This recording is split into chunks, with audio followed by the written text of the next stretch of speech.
सत्य स्वरूप आनंद पद ने अंशर निज नाम भाग 4। सतगुरु सुखराम जी महाराज ने दिन हो जीवा तारण जाज ने दिन हो, मोक्ष के मालका ने क्षमा कर। राम सभा में राम राम महाराज, सभी राम स्नेही भाई बहना ने राम जी राम सा। तो चौथे भाग में महाराज फरमाते हैं कि ब्रह्म ज्ञान बिन उपजेर, ऊंच नीच संग जाय, सो नर सब पछतावसी, अंत काल के माय। ध्यानु सुनजो, ब्रह्म ज्ञान बिन उपजे, ऊंच नीच संग जाय, सो नर सब पछतावसी। कब पछताएंगे? अंत काल के माय। अंत काल के माय मार पड़सी सिर बारी। मार क्यों पड़ेगी? क्योंकि जब ये जीव गर्भवास में आया था, पानी का बुलबुला था, ये जठरा अग्नि में पक के इसका लोथड़ा बना, धीरे धीरे इसने शरीर धारण किया और उसके बाद में जब इसका शरीर बन गया तो ये थैली के अंदर पैक था, एक तिल भर भी ये हिल डुल नहीं सकता था। हम एक घंटे बैठते हैं तो हमारे पैरों को नींद आने लगती है। तो आप सोचो 9 महीने तक बगैर हिले डुले उसकी जीव के गांठ बंधी हुई होती है, जठरा अग्नि में वो जीव पकता है। हमारे पेट के अंदर जठरा अग्नि होती है, जैसे हांडी में अनाज सींचता है ऐसे ही गर्भवास में वो जीव जठरा अग्नि से पकता है। तब वो जीव परमात्मा से पुकार करता है। गर्भ में जब जीव होता है, माँ के साथ नाड़ा जुड़ा हुआ होता है, तब परमात्मा से डायरेक्ट लिंक होता है उस जीव का। तो वो जीव परमात्मा से पुकार करता है कि हे परमात्मा, मुझे अब संसार में भेजो, यहाँ बड़ी भारी दुर्गति हो रही है, मैं बड़ा दुखी हूँ। तो वो जीव परमात्मा को बोलता है कि मैं सांस सांस में आपका शिवरण करूंगा, भजन करूंगा। तब परमात्मा उस पर दया करके और उसको संसार में भेजते हैं। तो सांस सांस में शिवरण करने का परमात्मा से वो वचन करके आया है। और जैसे ही यहाँ आता है, कुछ दिनों बाद में माँ को पहचानना लगता है, फिर बाप को पहचानता है, फिर वो धीरे धीरे परिवार को पहचानता है, फिर वो कुछ खाना पीना शुरू करता है, फिर उसके यार दोस्त बनते हैं, खेलना चालू कर देता है। अब वो खेल के चक्कर में परमात्मा को तो वो भूल ही गया पूरा ही। तो हम जो है 24 घंटे में 21,600 सांस लेते हैं। ये शरीर देवताओं का बनाया हुआ है, ब्रह्मा विष्णु महादेव ने ये शरीर बनाया है। तो ये देवता इस शरीर का एक सांस पर एक नाव इस शरीर का किराया लेते हैं। जैसे कोई एक सांस में 20 नाव लेता है, कोई 25 लेता है, कोई 30 लेता है। तो देवता एक सांस पर एक नाम लेते हैं। परंतु अगर पूरे दिन भी वो भजन करेगा तो 21,600 नाम नहीं ले सकता है। वो ये परमात्मा के साथ किया हुआ वचन वो पूरा नहीं कर पाता है तो धर्मराज के यहाँ उसको मार पड़ती है। तो यहाँ महाराज फरमाते हैं कि अंत काल के माय मार पड़सी सिर भारी। जब शरीर छोड़ता है, जब उसको सब चेता हो जाता है कि भाई मनुष्य शरीर धारण करने के किया था, मैंने किस काम के लिए किया था और मैंने क्या क्या कर्म किए हैं, जो करना था वो तो किया नहीं और बिना मतलब के मेल मालिए बना के बैठ गया और वहाँ तुझे कौन बैठा रहने देगा। उसके चक्कर में जो तुमने कर्मों का बंधन किया है वो भी साथ में गठरी बांध लिए। तो महाराज फरमाते हैं कि ब्रह्म ज्ञान बिनु उपजे, ऊंच नीच संग जाय, सो नर सब पछतावसी, अंत काल के माय। अंत काल के माय मार पड़सी सिर भारी, याति ना की मर जाद बांग के करे खुआरी, पाप धर्म की वासना। कोई पाप करता है वो उसका आदी होता है, कोई पुण्य करता है वो समझता है कि भाई पुण्य करने से मेरे जीव का भला हो जाएगा। नहीं होता है। महाराज ने कहा है कि पाप पुण्य लो कंचन की बेड़ी। पाप जो है, पाप करने वाला लोहे की सांकल में बंधा हुआ है, वो अपने कर्मों का दुख भोगेगा और जो पुण्य करता है वो सोने की सांकल है, वो अपना सुख भोगने के लिए उसको आना पड़ेगा। और सुख तो क्षणिक होता है, दुख का कोई वार पार नहीं होता है। तो महाराज कह रहे हैं कि सांकल भले ही सोने की हो या लोहे की, पांव पड़िया दुख पाप। पैर में अगर सांकल बंधी हुई है तो ये फर्क नहीं पड़ता है कि वो सांकल लोहे की है या सोने की है। जब पांव में वो बेड़ी बंधी हुई है तो दुख तो पाना ही पड़ेगा। तो महाराज करके कह रहे हैं कि पाप धर्म की वासना रहती है उर्माई, जब लग झूठो कथत है ब्रह्म ज्ञान कुआय। जब तक मन में पाप और पुण्य की वासना रहती है तब तक कोई साधक ब्रह्म ज्ञान की बातें अगर किसी को बताता है, ब्रह्म ज्ञान किसी को देता है, तब तक वो झूठा है, क्योंकि उसको ब्रह्म पद की प्राप्ति हुई नहीं है। जब ब्रह्म पद की प्राप्ति हो जाएगी तो पाप और पुण्य ये दोनों ही, इनकी वासना खत्म हो जाएगी। तो ब्रह्म ज्ञान के बिना उत्पन्न हुए ऊंच नीच के साथ खाने पीने और व्यवहार करने लग जाता है। ब्रह्म ज्ञान के बिना ऊंच नीच के साथ खाने पीने और व्यवहार करने लग जाता है। अंत समय में वही मनुष्य पछताते हैं। यानी जो काम जीव मनुष्य शरीर धारण किया है कि भाई परमात्मा की भक्ति करके आनंद लोक जाएंगे, इस मनुष्य शरीर के लिए ब्रह्मा जी, इंद्र आदि देवता बड़े तड़प रहे हैं। ब्रह्मा जी मनुष्य शरीर बनाते हैं परंतु वो मनुष्य शरीर धारण नहीं कर सकते।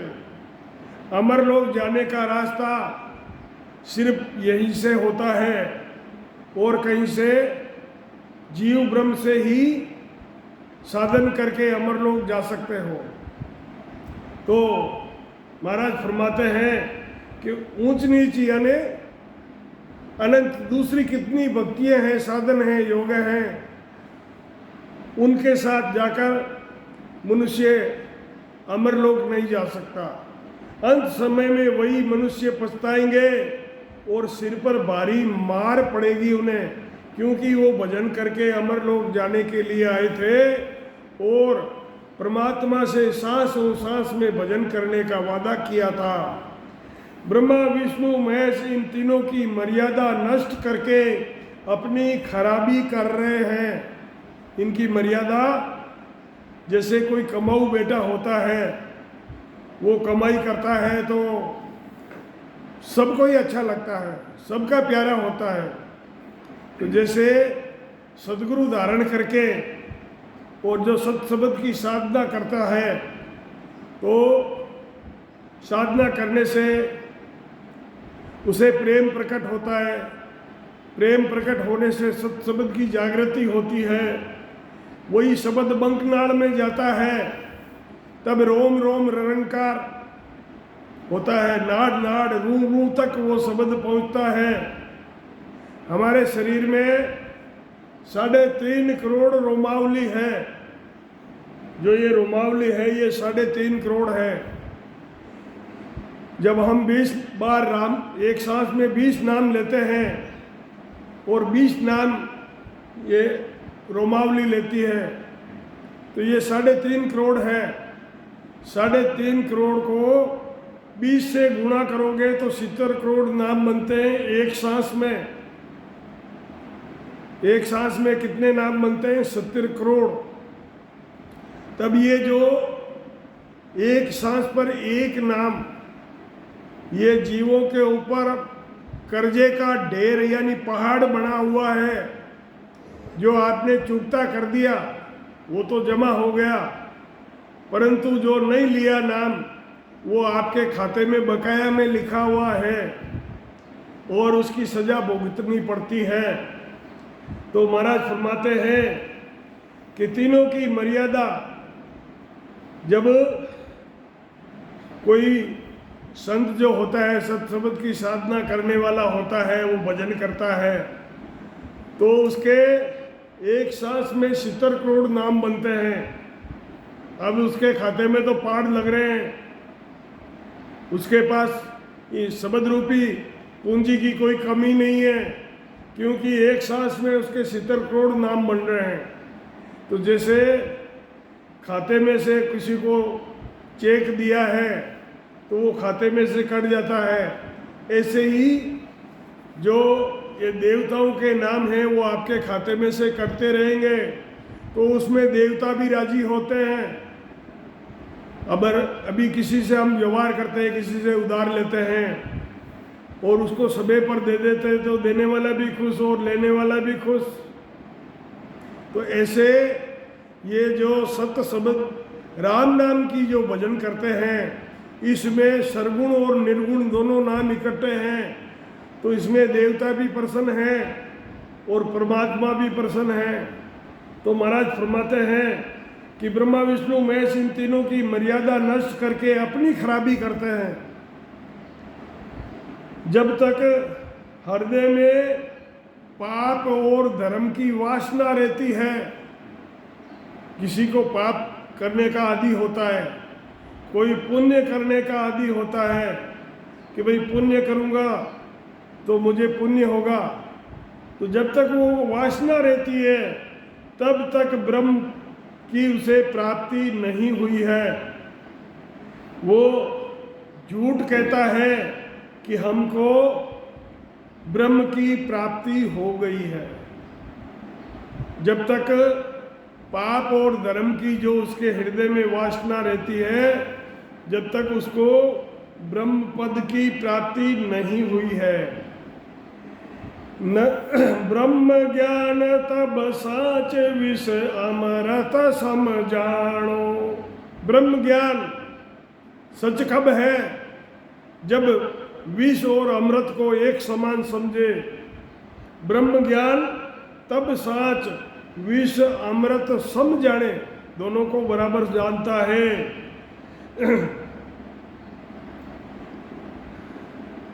बेटी माता बेन नर सागे कर माने। जो माँ के उम्र की है वो माँ के समान है, और बेटी के उम्र की बेटी के समान है, बहन के उम्र की बहन के समान है। और जिसके साथ फेरे खाए हैं वो अपनी नारी है। नार सागे कर माने, नारी सिर्फ वही है जिसके साथ फेरे खाए हैं। लेवे सबे स्वाद दणिया पे नाई, सुबह अशुभ की चाय आस मासो कुछ नाई। शुभ और अशुभ की चाय कि ये शुभ है और ये अशुभ है, उसकी इच्छा होती है। आस मासो कुछ नहीं, किसी से मासा भर भी आस नहीं। आस मासो कुछ नहीं, जीवन मरण एको गिणे। जस को जस नहीं हो, भलो किया राजी नहीं, बुरो किया नहीं रीस। वो सतवादी संत है, ज्ञानी विश्वाभीष।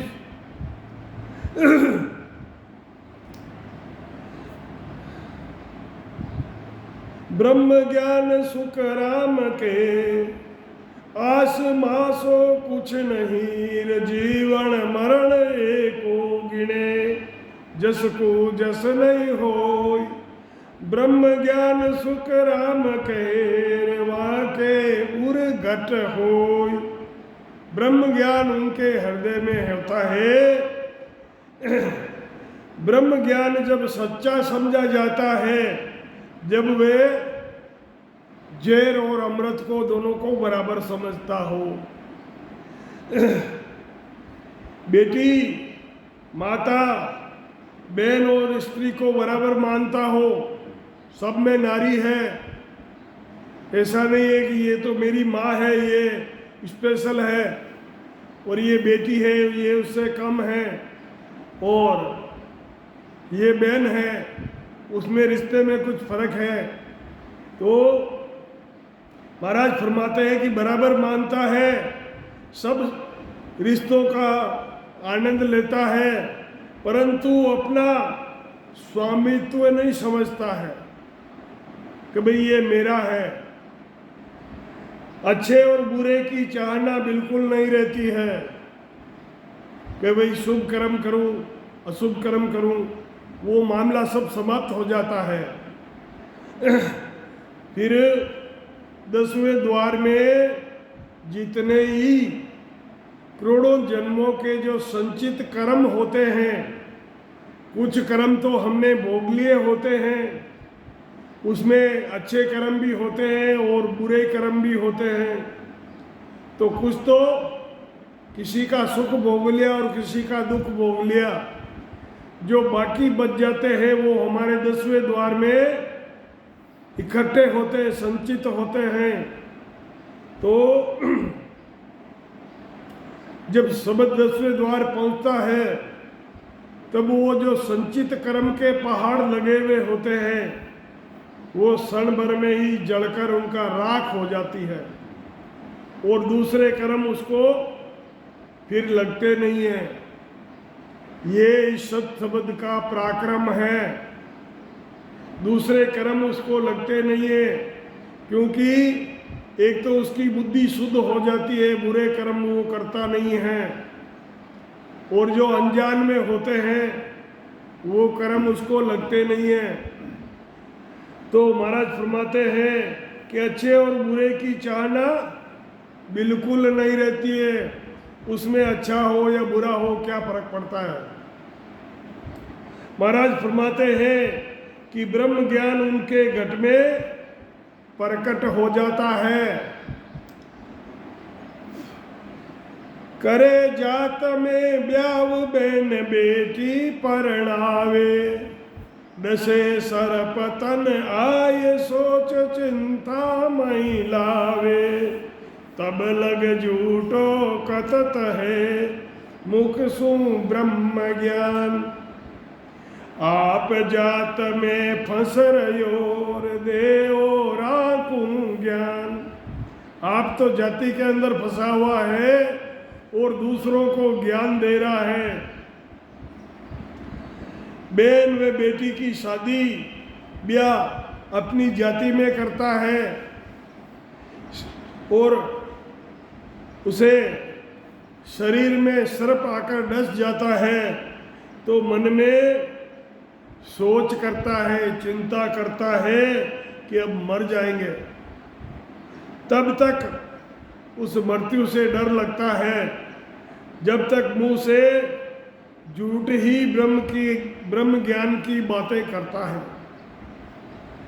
खुद तो जाति के अंदर फंसा हुआ है, संतों के कोई जाति होती ही नहीं है, तो खुद तो जात में फंस रहा है और औरों को ब्रह्म ज्ञान का उपदेश कर रहा है।